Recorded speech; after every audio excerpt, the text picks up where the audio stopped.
चूंकि मौका 26 जनवरी का है, गणतंत्र दिवस है पंडित जी, तो ऐसे में मेरे मन में एक प्रश्न है कि आज के दिन धार्मिक अगर हम चीजों को देखते हुए और धर्म के अनुसार कुछ करना चाहे तो किस तरीके से करें? देखो, ऐसा है बेटा, केवल 26 जनवरी के दिन नहीं, 365 दिन जी सनातन धर्म में क्या करना है क्या नहीं करना है इसका विधान किया गया है। तस्मात् शास्त्रम प्रमाणम च कार्य व्यवस्थितौ, गीता के 16वें अध्याय का 24वां श्लोक है ये। तस्मात् कार्यम प्रमाणम च कार्य व्यवस्थितौ, जो भी कार्य आप व्यवस्थित रूप से करना चाहते हैं उसका शास्त्रों में वर्णन है जी कि उसको आप किस तरह से करें, क्या करें क्या न करें, क्या उचित है क्या अनुचित है। और जो करना न करना बताया गया है उसके पीछे भी एक लॉजिक है जी। कोई ऐसी चीज सनातन धर्म में नहीं होती है, कोई एक चीज गिन करके नहीं बता दे जिसके पीछे लॉजिक ना हो।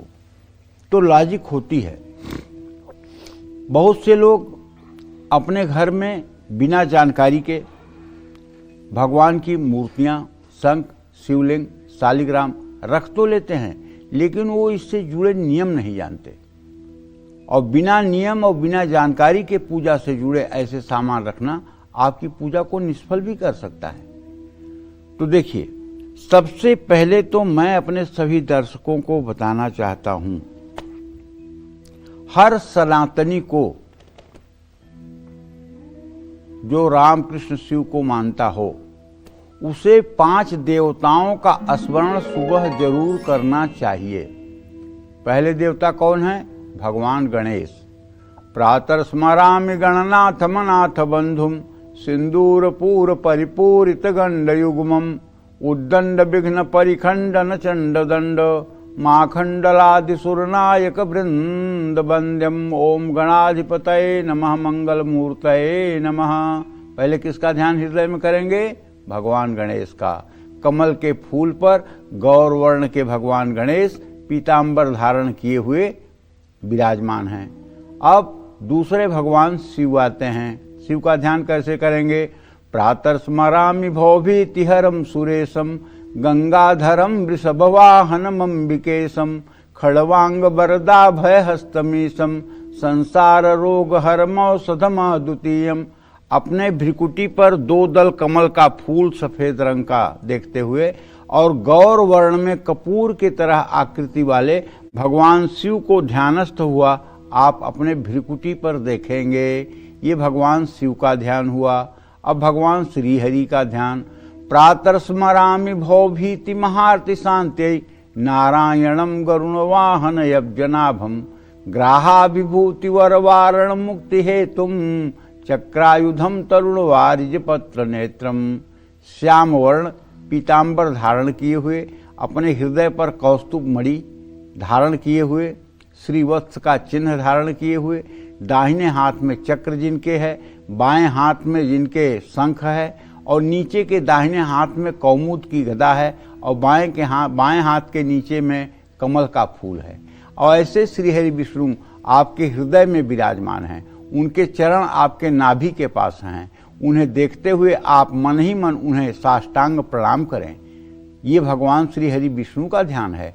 और ये ध्यान होते ही आप सर्वथा पवित्र हो जाते हैं। आप नहाए हों न नहाए हों, कोई गलत चीज छू लिए हों या न छू लिए हों, आपने अगर भगवान श्री हरि विष्णु का ध्यान कर लिया तो आपको कोई अपवित्रता अब नहीं लग सकती। यह स्मरेत पुंडरीकाक्षम सहवायाभ्यंतरा शुचि। पुंडरीकाक्ष यही भगवान श्री हरि विष्णु हैं और इनका हृदय में ध्यान होते ही सर्वत्र पवित्रता हो जाती है, भीतर बाहर की पवित्रता हो जाती है।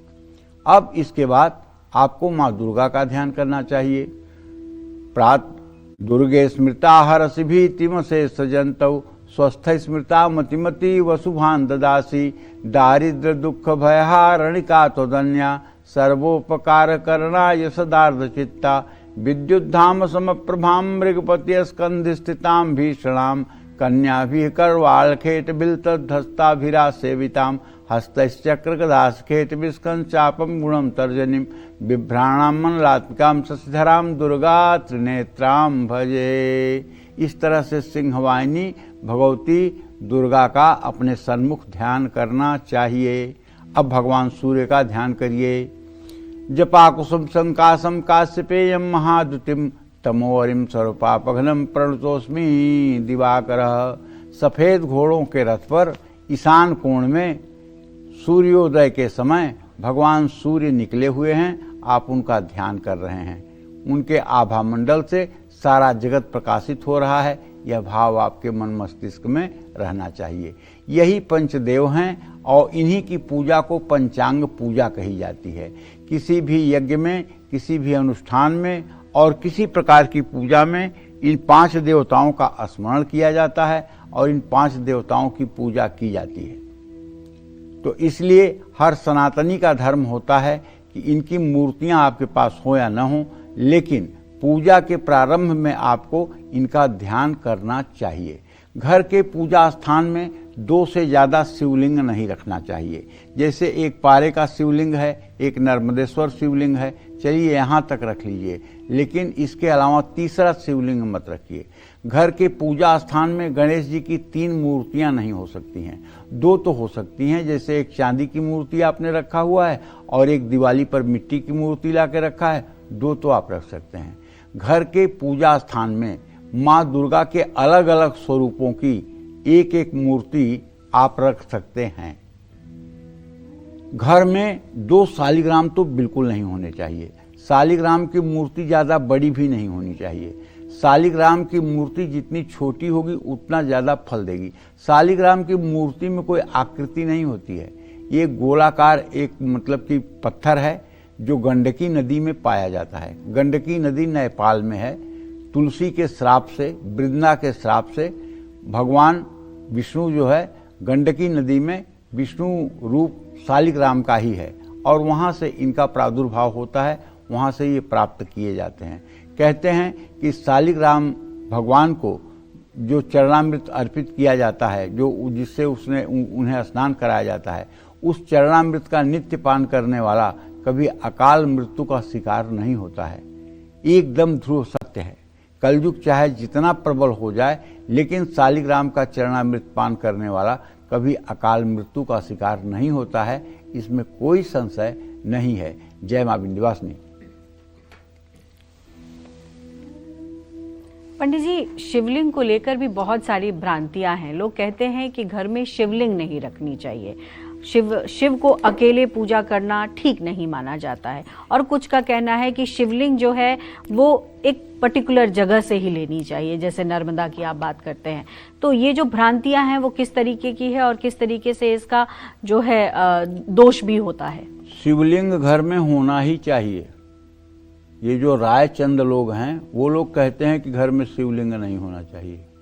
शिवलिंग तो घर में होना ही चाहिए, लेकिन शिवलिंग जो हो वो अंगुष्ठ प्रमाण का हो। जितना बड़ा हमारा अंगूठा है, इससे बड़ा शिवलिंग घर में नहीं होना चाहिए। छोटा चलता है? छोटा तो चलेगा ही, और शिवलिंग ही घर के वास्तु दोष को दूर करता है। शिवलिंग ही घर में अकाल मौत रोकता है। शिवलिंग ही घर के नकारात्मक ऊर्जा को समाप्त करता है। इसलिए हर सनातनी के घर में एक शिवलिंग तो होना ही चाहिए। समझ रही हो? रही बात स्पेशल, तो अगर आप पारे का शिवलिंग नहीं ले सकते, स्फटिक का शिवलिंग नहीं ले सकते, तो आपको जबलपुर जाकर के भेड़ा घाट पर नर्मदा नदी में गोता लगाना चाहिए और आपको एक शिवलिंग वहां से मिल जाएगा। अगर आपको परीक्षा लेना हो तो जो शिवलिंग आप निकालें उसको वहीं छोड़ दें और फिर 10 कदम हट करके गोता लगाएं, फिर वही शिवलिंग आपके हाथ आएगा जो पहली बार आया था। चाहे जितनी बार आप गोता लगाएं, एक बार पहली बार जो निकला है वही हर बार आएगा। तो नर्मदा नदी में भगवान शिव साक्षात वास करते हैं। उन शिवलिंग को नर्मदेश्वर कहते हैं। उनके प्राण प्रतिष्ठा की जरूरत नहीं होती, केवल पीतल का अर्घा बनवा करके उनको स्थापित करने की जरूरत होती है। लेकिन जैसे पारद का शिवलिंग है तो ये हर प्रकार के वास्तु दोष को दूर करता है। स्फटिक का श्रीयंत्र शिवलिंग अगर है तो ये आपकी एंजाइटी को दूर करता है जी। स्फटिक के शिवलिंग की पूजा करने से डिप्रेशन और एंजाइटी में गया हुआ कैसा भी व्यक्ति हो उसको तत्काल मानसिक रोग से मुक्ति मिलती है। समझ रही हैं? तो इस तरह से मतलब कि जो है चांदी का भी शिवलिंग पूजा जा सकता है, सोने का भी शिवलिंग पूजा जा सकता है, लेकिन ये अपने शक्ति सामर्थ्य के ऊपर आधारित है। जो लोग ये कहते हैं कि मतलब कि घर में शिवलिंग नहीं रखना चाहिए, उनके मुंह में कीड़े पड़ेंगे। इतना गलत और इतना अनर्थकारी बात नहीं कहना चाहिए। जानती हो हमारे शास्त्रों में क्या कहा गया है? हमारे शास्त्रों में कहा गया है, आत्मा त्वम गिरिजामति सहचरा प्राणा शरीरम गृह पूजा ते विषयोपभोग रचना निद्रा समाधि स्थिति संचार पदयो प्रदक्षिण विधि स्त्रोतानि सर्वागिरो यद कर्मम क्रियते तदखिलम संभोतो आराधनम। हे भगवान शिव, जो मेरी आत्मा है वो आप अर्थात शिव स्वरूप है। आत्मा त्वम गिरिजामति, जो मेरी बुद्धि है वो पार्वती स्वरूपा है। सहचरा प्राणा, और जो मेरी प्राणवायु आती जाती है ये आपके नंदी आदि शिवगण हैं। शरीरम गृह, और ये मेरा शरीर आपके निवास करने योग्य सुंदर स्थान है। पूजा ते विषयोपभोग रचना, जो भी हम तेल कंघी शीशा स्नान करते हैं वो आपके पूजन का उपचार है।